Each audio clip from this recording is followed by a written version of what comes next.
नमस्कार, स्वागत है आपका हमारे चैनल में। और आज हम बात करने वाले हैं शुक्र के गोचर के बारे में। जी हाँ, 4 जुलाई से शुरू हुआ ये गोचर बहुत इंपॉर्टेंट है। शुक्र जो है कर्क राशि से सिंह राशि में जा रहा है। सिंह राशि उनकी एनिमी की राशि है, सूर्य की राशि है, पर यहाँ पे ये हो सकता है, पर फिर भी ये जो गोचर होता है ये बहुत इंपॉर्टेंट होता है, क्योंकि सिंह राशि में शुक्र का जो पोजीशन होता है ये उनकी सौम्यता को कम करके उनके जो परिणाम होते हैं उनको थोड़ा एग्रेसिव मोड में लेकर आता है। एग्रेसिव मोड कहने का मतलब ये नहीं होता कि ये नेगेटिव ही होगा हमेशा। तो हम इस बात को समझेंगे सभी राशियों के हिसाब से। तो चलिए समझते हैं कि शुक्र का गोचर कैसे इम्पैक्ट करने वाला है हम सभी को। देखिए 12 राशियाँ हैं, सब पे अपने अपना असर होगा, क्योंकि शुक्र की दृष्टि पड़ेगी, शुक्र के ऊपर भी कुछ लोगों को दृष्टि पड़ेगी। तो शुक्र का जो गोचर स्टार्ट हुआ है वो है 4 जुलाई से स्टार्ट हुआ है और ये 1 अगस्त तक रहेगा। यानी ये 29 दिन का जो समय है वो हम सब पे कैसा इम्पैक्ट आया और कैसे हम इस समय का, इस अपॉर्चुनिटी का बेटर लाभ उठा सकते हैं, हमें इस बारे में सोचना चाहिए। क्योंकि जब भी कोई गोचर होता है उसका इम्पैक्ट बहुत बड़ा होता है।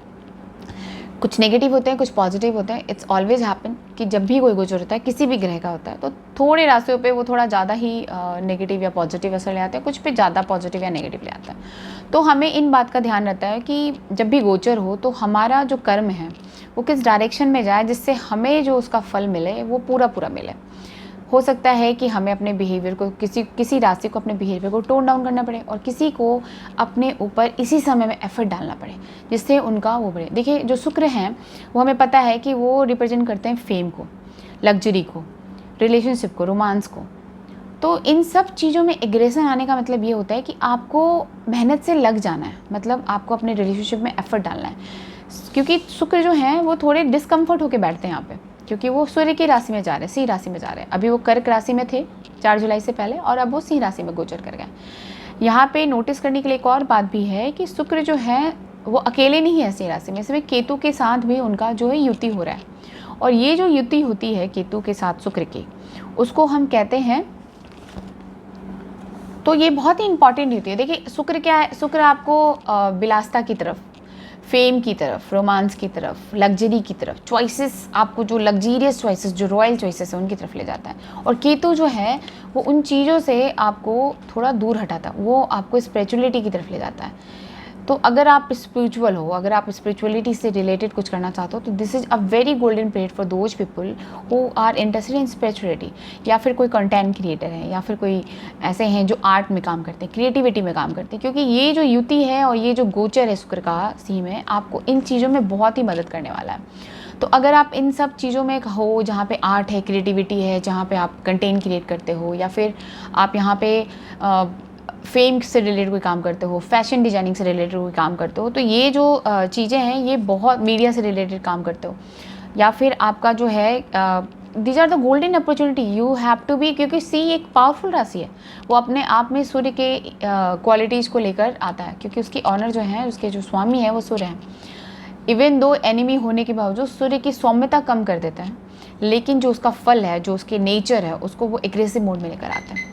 तो एग्रेसिव मोड होने का थोड़ा डेफिनेटली नेगेटिव साइड होता है, लेकिन ये गोचर बहुत ही अच्छा होने वाला है उन लोगों के लिए जो क्रिएटिव फील्ड में है, जो मीडिया में है, जो आर्ट से रिलेटेड काम कर रहे हैं। तो मैं डेफिनेटली कहूँगी उन लोगों के लिए, before we reach to the other 12th राशि में क्या क्या असर पड़ेगा, उन लोगों को डेफिनेटली इन चीज़ों पे अभी एफर्ट डालना चाहिए। This is the time of you put your full effort there, और आपको ये डेफिनेटली हेल्प करेगा। सबसे पहले हम समझते हैं कि एक मेजर इवेंट इसलिए मैं कह रही हूँ क्योंकि देखो 29 डेज का है और ये युति भी बना रही है, तो कैसे केतु इम्पैक्ट करेगा, कैसे शुक्र का, ये ऑलरेडी हम डिस्कस कर चुके हैं कि शुक्र का जो ये पॉइंट है ये बहुत ही अच्छा गोचर होता है, लेकिन केतु के साथ जो इसकी युति बनती है उससे चीज़ें बहुत डिफरेंस हो जाती हैं। डिफरेंस होने का मतलब ये नहीं कि नेगेटिव हो जाती है, ये आपको स्पिरिचुअलिटी अपॉर्चुनिटी डेफिनेटली बढ़ाती है। थोड़े बहुत हमें ध्यान भी रखना होगा। तो देखिए डेफिनेटली जिनकी राशि चंद्र राशि सिंह है, या फिर जिनकी लगन राशि सिंह है, उनके लिए विशेष गोचर है, उनको डेफिनेटली ये बेनिफिट ही करेगा। डेफिनेटली कुछ कॉशंस होंगे जो मैं आपको वीडियो के अंत तक में बताऊंगी कि आपको क्या प्रिकॉशंस रखने चाहिए जिनसे आप ये चीज़ें बेटर कर सकते हो। लेकिन सिंह राशि के लगन और सिंह राशि वाले जातकों के लिए ये समय बहुत ही गोल्डन अपॉर्चुनिटी की तरह है। गोल्डन मैं बार बार कह रही हूँ क्योंकि आपको इस मौके का डेफिनेटली लाभ उठाना चाहिए। देखिए अगर ये लड़की के कुंडली में है तो थोड़े बहुत इशू आते हैं, लेकिन जो इश्यूज़ हैं वो इतने कम हैं कि इस गोचर को वो पॉजिटिव मोड में ही लेकर आता है। ठीक है, तो हम चलिए बात करते हैं कि हम क्या कर सकते हैं, किस राशि को सावधान रहना चाहिए, किस राशि के साथ चीज़ें बेटर होगी, कौन सी राशि जो है, जो मेष राशि हैं। सबसे पहले मेष राशि से शुरू करेंगे, हमारी पहली राशि है एरिस राशि। तो इनके जो है ये 5th हाउस में करने वाले हैं हम। तो देखो, जब आप 5th हाउस में कर रहे हैं तो कुछ राशियों के लिए तो बहुत ही मतलब मैं बताऊंगी, अगर हमने मेष राशि की बात की तो कुछ भाग्यशाली राशियां हैं जिनका बहुत ही अच्छा इम्पैक्ट होने वाला है इस गोचर से, जो है मेष राशि, मिथुन राशि, तुला राशि, वृश्चिक राशि और धनु राशि। तो ये जो 4 राशियां हैं इनके लिए तो this is a very good opportunity to work on them. जो चीज़ें अटकी हुई इन पे काम करने के लिए थोड़े जो कॉशनफुल रहने हैं लोगों को, वो डेफिनेटली रहना है वृषभ, कन्या, मकर, कर्क और मीन राशि को। हमें यहाँ पे थोड़ा सा प्रिकॉशन रखना है। तो हम बात करेंगे जिन राशियों के जो ये भाग्यशाली राशियाँ हैं उनको क्या फ़र्क पड़ेगा। अब देखिए, मेष राशि के 5th हाउस में गोचर हो रहा है। 5th हाउस का मतलब है कि आपको बहुत ही इमोशनल क्लैरिटी लेकर आएगा। हो सकता है आप किसी को पसंद कर रहे हो, आपका किसी से अट्रैक्शन हो, या किसी चीज़ को लेकर, रिलेशनशिप को लेकर आपको कन्फ्यूजन हो। तो ये जो गोचर है आपको एक्चुअली उस चीज़ को, आपका जो माइंड है उसको क्लियर करेगा, इमोशनली क्लियर करेगा और आप उस पर एक्ट कर सकते हो। This is a time to act. Make sure कि आप उस पर एक्ट करो। मेष राशि जो है आपकी फाइनेंस के लिए ये बहुत ही अच्छा समय है। आपको इस समय इन्वेस्ट करना चाहिए। इन्वेस्टमेंट के लिए ये रिटर्न बहुत अच्छा लेकर आएगा आपके लिए। तो मेष राशि को मैं सजेस्ट करूँगी कि आपको इन्वेस्टमेंट करना चाहिए।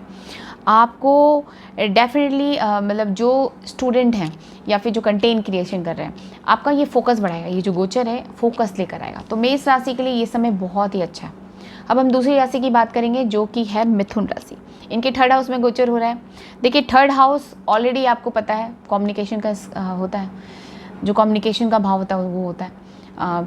तो इस समय मिथुन राशि की कॉन्फिडेंस और या कम्युनिकेशन स्किल जो है वो बहुत ही ज़्यादा बढ़ जाएगी। और इस अपॉर्चुनिटी, देखिए, जब आपका कॉन्फिडेंस ज़्यादा हो तो चीज़ों को एग्जीक्यूट करना बहुत आसान। तो मैं बार बार कह रही हूँ कि ये जो 29 दिन का समय है, 29 डेज का, आपको इसमें एक्ट करना है। This is the time for education. आप एजुकेट कीजिए अपने प्लान्स को। ये डेफिनेटली आपको काम करेगा, आपको हार्ड वर्क मिलेगा और ये जल्दी कन्वर्ट होगा। हार्ड वर्क आपका मनी में कन्वर्ट होगा मिथुन राशि के लिए। तो डेफिनेटली अगर आप मीडिया में हो, दिस इज़ वेरी गुड। आप आर्ट में हो, this is very good time to work on that. तो अब हम बात करेंगे तीसरी राशि की, जो कि है तुला राशि, लिब्रा राशि। इनका जो है 11th हाउस में गोचर हो रहा है। अब 11th हाउस में आपको पता है this is come for finance. You should work on your social image. This will improve your social image. Definitely आपका बिजनेस जो है वो बढ़ेगा। आपको प्रॉफिटेबल रिटर्न मिलेंगे। आपकी जो लाइफ होगी, लग्जीरियस लाइफ की तरफ जो आपका सोच है, जो आपके प्लान है, वो आप एग्जीक्यूट कर सकते हैं इस समय। और इसलिए मैं बार बार कह रही हूँ कि मेष राशि, मिथुन राशि, तुला राशि, धनु राशि के लिए गोल्डन अपॉर्चुनिटी है।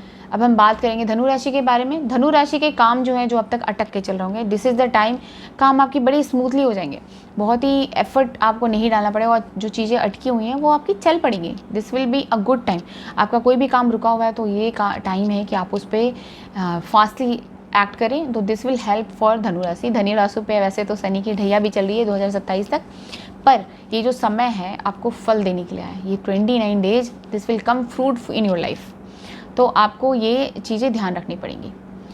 अब हम उन राशियों की बात करेंगे जिनके लिए थोड़ा सा नेगेटिव लेकर आएगा। वो राशि जो मैंने आपको पहले बताया था कि वो है वृषभ राशि, कन्या राशि। हालांकि वृषभ शुक्र उनके स्वामी है, पर फिर वृषभ राशि, कन्या राशि, मकर राशि, कर्क राशि और मीन राशि, आपको जो है थोड़ी सावधानी बरतनी है।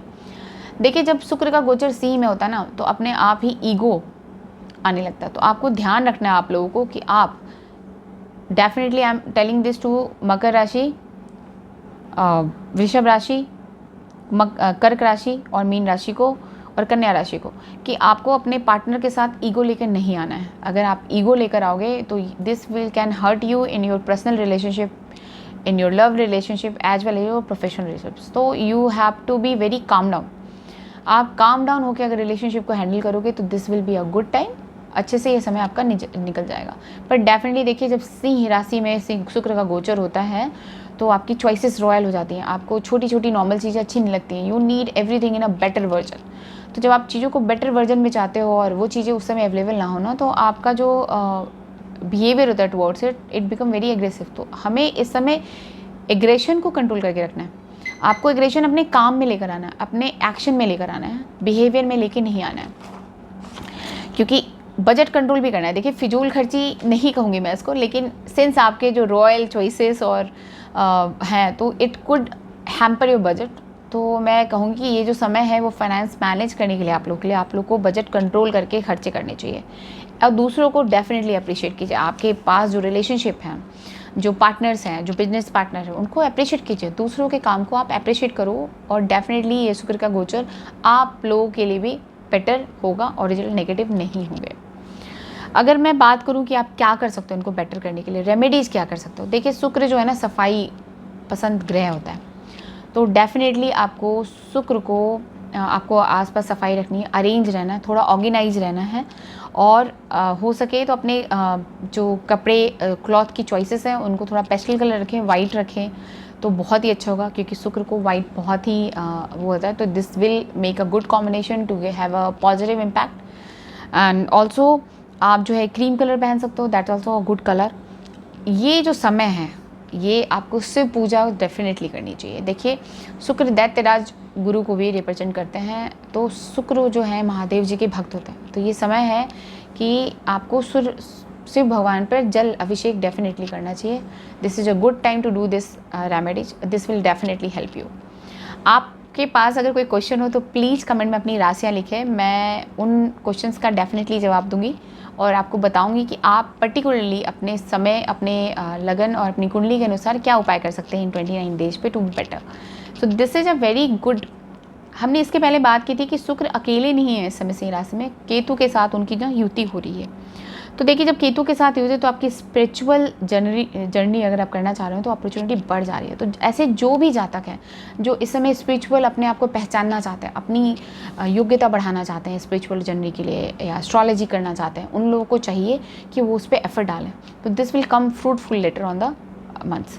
तो ये जो 29 का डेज है आप अपनी लर्निंग पे, अपनी योग्यता बढ़ाने पे डेफिनेटली कर सकते हैं, क्योंकि केतु जो है ना आपको मोक्ष की तरफ ले जाता है। तो ये सारी चीज़ें आपको हेल्प करेगी। तो शुक्र और केतु का जो ये योग बन रहा है, युति बन रही है, इसका एक नाम होता है हमारे यहाँ वैदिक में, उसको कहते हैं प्रित बैराग योग।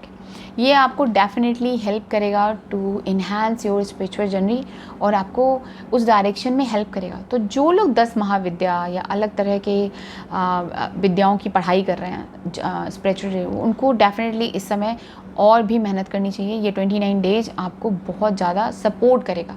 नेचर जो है ना, एनर्जी जो है इस समय शुक्र और केतु का, ये आपकी स्पिरिचुअल जर्नी में डेफिनेटली हेल्प करेगा। तो बस इतना ही। अब आप डेफिनेटली आप अपने कमेंट में आप अपनी राशि दे सकते हो, अपना क्वेश्चन पोस्ट कर सकते हो, तो डेफिनेटली आई आंसर इट, ताकि आप अपने ये गुड गोल्ड अच्छे टाइम को और बेटर कैसे बना सकते हो। और जिन राशियों को मैंने सावधान रहने के लिए कह रहा है, डेफिनेटली आप लोग कमेंट डाल सकते हो। I will get back to you on comment कि आपको समझ में आए कि आप कैसे हेल्प कर सकते हो। नमस्कार।